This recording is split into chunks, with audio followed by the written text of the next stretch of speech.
તો કોંગ્રેસના આરોપ બાદ આમ આદમી પાર્ટીનો વળતો પ્રહાર સામે આવ્યો। કોંગ્રેસ પાર્ટી દગાબાજ છે। પ્રદેશ પ્રવક્તા કોંગ્રેસે ખેડૂત સાથે છેતરપિંડી કરી છે। આપના પ્રદેશ પ્રવક્તાનું નિવેદન સામે આવ્યું છે। કોંગ્રેસના નેતાઓએ રેલીનો રૂટ ડાયવર્ટ કરી દીધો। ખેડૂતો કોંગ્રેસની સભામાં જવા માટે નહોતા આવ્યા। કોંગ્રેસે સભામાં લઈ જતા ખેડૂતો પણ વિફર્યા। યોગેશ જાદવાણી દ્વારા નિવેદન આપવામાં આવ્યું। કોંગ્રેસ ક્યારેય ખેડૂતો સાથે ઊભી નથી રહી। ખેડૂત આંદોલનમાં કોંગ્રેસના નેતાઓ ખેસ ઉતારીને આવે। તો જે રીતે ખેતરોમાં ખાનગી કંપનીઓ દ્વારા થાંભલા ઊભા કરવાના મુદ્દા અને યોગ્ય વળતરની માંગ સાથે ખેડૂતોએ સરકાર સામે મોરચો માંડ્યો છે। આ મોરચો માંડ્યો ત્યારે આંદોલનનો સંપૂર્ણપણે ફિયાસ્કો થયો છે। અલગ અલગ પ્રતિક્રિયાઓ પણ સામે આવી છે। ત્યારે હવે કોંગ્રેસના આરોપ બાદ આમ આદમી પાર્ટીનો પણ વળતો પ્રહાર સામે આવ્યો છે। આપના પ્રદેશ પ્રવક્તા સીધા જ આક્ષેપ કોંગ્રેસ પર કરી રહ્યા છે। આપના પ્રદેશ પ્રવક્તાનું કહેવું છે કોંગ્રેસ પાર્ટી દગાબાજ છે। કોંગ્રેસ ખેડૂતો સાથે હંમેશાથી છેતરપિંડી કરતી આવી છે। કોંગ્રેસના નેતાઓએ રેલીનો રૂટ પણ ડાયવર્ટ કરી દીધો। ખેડૂતો કોંગ્રેસની સભામાં જવા માટે આખરે નહોતા આવ્યા। કોંગ્રેસે સભામાં લઈ જતા ખેડૂતો પણ વિફર્યા છે। યોગેશ જાદવાણી દ્વારા નિવેદન આપવામાં આવ્યું। ખેડૂત આંદોલનમાં કોંગ્રેસના નેતાઓ આખરે ખેસ ઉતારીને આવે।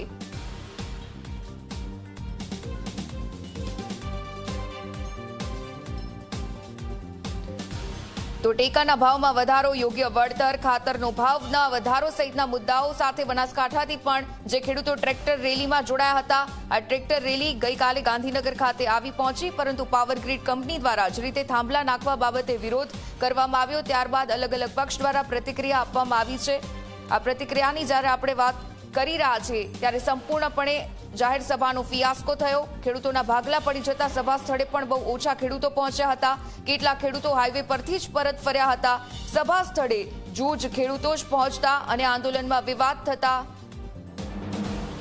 પાલા આંબલિયા પણ ગઈકાલે ભાવુક થયા હતા। તેમણે સભા સ્થળે ખેડૂતોને સંબોધતા પણ ઘણી એવી બાબતો કહી હતી અને આખરે આજે હવે આ ખેડૂત આંદોલનને લઈને વિવિધ પ્રતિક્રિયાઓ સામે આવી છે। તો આપણી સાથે ફોન લાઈન પર જોડાયા છે આમ આદમી પાર્ટીના નેતા યોગેશ જાદવાણી। યોગેશજી, સ્વાગત આપનું ઝી 24 કલાકમાં।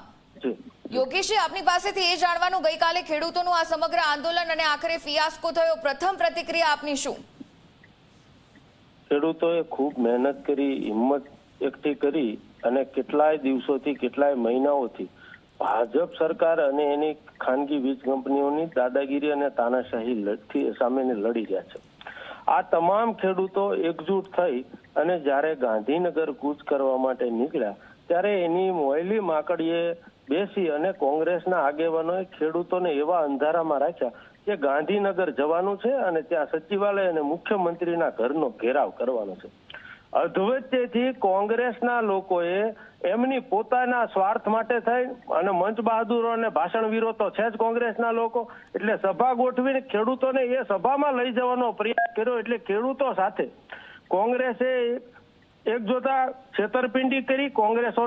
કોંગ્રેસે અંધારામાં રાખ્યા ખેડૂતોને અને મુદ્દાનો નિકાલ આવે એનો તો કોઈ ઉકેલ આવ્યો નહીં અને મુદ્દાના નિકાલ પરિણામલક્ષી તો કોઈ કામ કર્યું નહીં। યોગેશજી, પરંતુ કોંગ્રેસ તો આપના પાર્ટી પર સીધો આરોપ કરી રહી છે। આપના નેતાઓ ત્યાં ગયા અને સમગ્ર રૂટ ડાયવર્ટ કર્યો। પહેલી વાત તો બેન, કોંગ્રેસના લોકોએ ગામડે ગામડે જઈને ખેડૂતોને એવું કીધું હતું કે ગાંધીનગર જવાનું। ઇવન મીડિયાને પણ કોંગ્રેસની સભાની જાણ ન હતી। જો તમારે ગાંધીનગર જ નહોતા લઈ જવા, તમારી પાસે ગાંધીનગરની મંજૂરી પણ નહોતી, તો ખેડૂતોને તમે ગાંધીનગરનું કીધું શું કામ? એટલે કોંગ્રેસે એક પ્રકારે ખેડૂતો સાથે વિશ્વાસઘાત કર્યો, દગો કર્યો અને જ્યારે ખેડૂતોએ ના પાડી કે આ સભામાં અમે કોંગ્રેસની સભામાં ન જઈએ, એટલે કોંગ્રેસના લોકો એ ઠીકરું આમ આદમી પાર્ટી પર ફોડે છે। પણ યોગેશજી, તમારા તો ફોટો પણ વાયરલ થયા છે। શેમાં?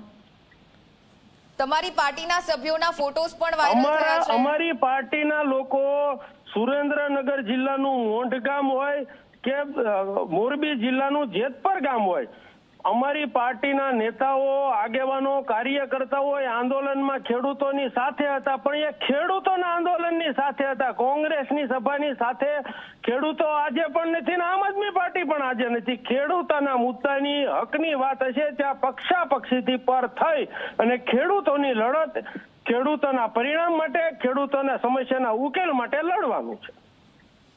બિલકુલ થી યોગેશજી, આપ જોડાયા ઝી 24 કલાક સાથે પ્રતિક્રિયા આપી એ બદલ આભાર આપનો.